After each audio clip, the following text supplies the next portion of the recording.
bees are fascinating creatures. Today I have a very special book for us that's going to tell us a lot of information about bees. Now this book is rather special.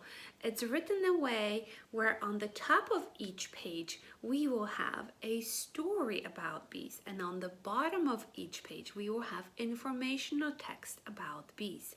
So we're going to really enjoy reading this story and have lots of fun together. This is Elaine Douglas's book titled 5 Busy Honeybees. The Fun and Factual Life of the Honeybee, illustrated by Yuri Bell. Now, this book, boys and girls, is a Snow Canyon Publishing Company.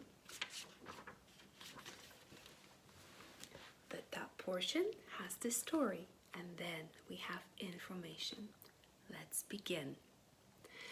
The long cold winter is over, and the bright spring sunshine begins to warm the home of 5 little honeybees. The sweet-smelling flowers outside cause the 5 little honeybees to dance with excitement. Here are the 5 dancing honeybees. The traditional dome-shaped beehive called a skep was replaced by the wooden box beehive with removable honey frames in the mid-1800s. However, the timeless skep remains the symbol of the beehive. Now, when you looked at videos, when you're going to look at videos maybe that I'm posting about bees, you will see what beehives look like these days and how what the removable honey frames look like. Inside the hive, their mother, the queen bee, declares, "It's springtime, the flowers are blooming, and you know what that means. Now get busy, my 5 little honeybees." The 5 little honeybees quickly get to work. Each bee knows what she must do to help make delicious honey. A colony of bees is highly organized, containing 1 queen and up to 100,000 workers' bees. They instinctively carry out their specific duties throughout their lifespan. They just know what to do. They all have different jobs. The first little honeybee quickly flies out the door and searches for the blossoms with the sweetest nectar. She will carry the nectar back to the hive, where it will be turned into honey. Honeybees are attracted to blossoms containing the sweetest nectar rather than brightest colors. While on nectar-rich blossoms, she sucks the nectar through her tube-like tongue and fills her special honey stomach. She will return to the hive where the nectar will be transferred to other worker bees who will add enzymes to the nectar until it's suitable for storage as honey in the honeycomb. She sucks the nectar through her tube-like tongue, fills her honey stomach. Then she returns to the hive where she transfers the nectar to another worker bee's mouth. They're kind of creating enzymes that is added to the nectar until it's placed in the honeycomb and becomes honey. That is fascinating. The second little honeybee also quickly flies out of the hive, but she is in search of the blossoms with the richest yellow pollen. She will load her pollen baskets to be so heavy that she can barely fly back to the hive. Honeybees have special pollen baskets on their back pair of legs. They have little baskets on the back pair of legs. I don't quite see it on these pictures, but I think we might be able to see it better in other books. Pollen is loaded into these baskets and carried back to the hive to be deposited in the cells. They have little baskets for carrying pollen in the back of their legs. Back at the hive, the second honeybee will place the pollen into the wax cells to be used as food for the growing baby bees.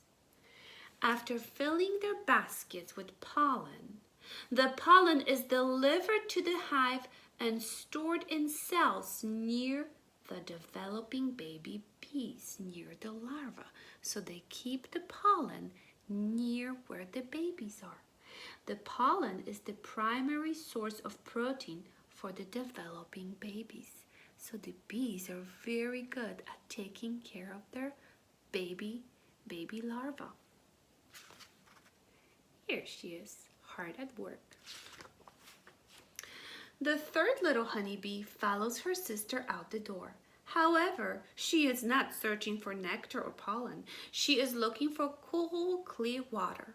She will carry the water back to the hive to be shared with her sisters and to help keep the hive cool during the hot summer days. They even collect their own water and bring it to the hive. Like all living things, honeybees need a drink of water on a hot summer day. Additionally, water is sprinkled in tiny droplets throughout the hive, creating an evaporative cooling system as the bees circulate air through the hive, maintaining a steady temperature within the hive. So that sprinkled water, those sprinkled droplets of water in the hive, create kind of like a air conditioning system for the beehive to maintain a temperature that's comfortable for all the bees. Wow, bees are so smart. How do they just know how to do all these jobs? The fourth little honeybee stays inside the hive to help her mother, the queen. The queen will be laying many eggs every day, so there can be new babies to help with the work of the hive. The fourth little bee will feed the pollen to the growing baby bees. She's a bee that works at the bee nursery. She also helps to keep the hive clean and neat. A nurse bee. Designated nurse bees are responsible for feeding the developing bee larva. The protein found in pollen is essential to this process. Here is the nurse bee feeding the little baby bees. The fifth little honeybee will also stay at home. She is stronger than her sisters, so she will stand by the door to make sure no unwanted creatures get into the hive and steal their precious honey. She is guarding the hive. While she stands guard, she will fan her wings to blow air through the hive to keep it cool. So it's her wings that are fluttered about and the little droplets of water that keep the hive cool. Wow, bees sure work together. Beginning at the hive entrance and throughout the hive, strategically positioned bees fan their wings to create airflow through the hive. Additionally, the hive entrance has a small army of guard bees who patrol the entrance. They sound an alarm at the first sign of trouble, alerting the rest of the colony to go on the attack. Wow, that's all I can say. From sunup to sundown, the 5 little bees work tirelessly to fill the hive with honey. When the summer is over and the leaves start to fall, the 5 little bees share their honey with their friend, the beekeeper. The beekeeper will be sure to leave enough honey in the hive to last the 100 bees through the winter. When harvesting the honey from the beehive, a beekeeper must leave enough honey to last the bees through the cold winter months. This will be their only source of food until spring. The beekeeper carefully takes the honey out of the honeycomb. He fills many jars with honey and returns the empty honeycomb to the beehive. The bees are excited for spring so they can start working again. The process of removing the honey from the comb is called extracting. The honeycomb is uncapped with with a hot knife and then rapidly spun in an extractor. So he is removing the honey from the frame and then he's putting it into this machine that spins all the frames around and the honey is coming out into this container right here. The extractor is causing the honey to flow out of the cells as it's spinning it around. This machine spins it around and the honey is extracted from the cells and comes out. Wow, look at how many jars of honey he has already made. But for now, it's time to rest. During the cold winter months, bees will cluster tightly together and create a vibrating motion to generate the heat necessary to maintain the temperature inside the hive. Good night, little bees.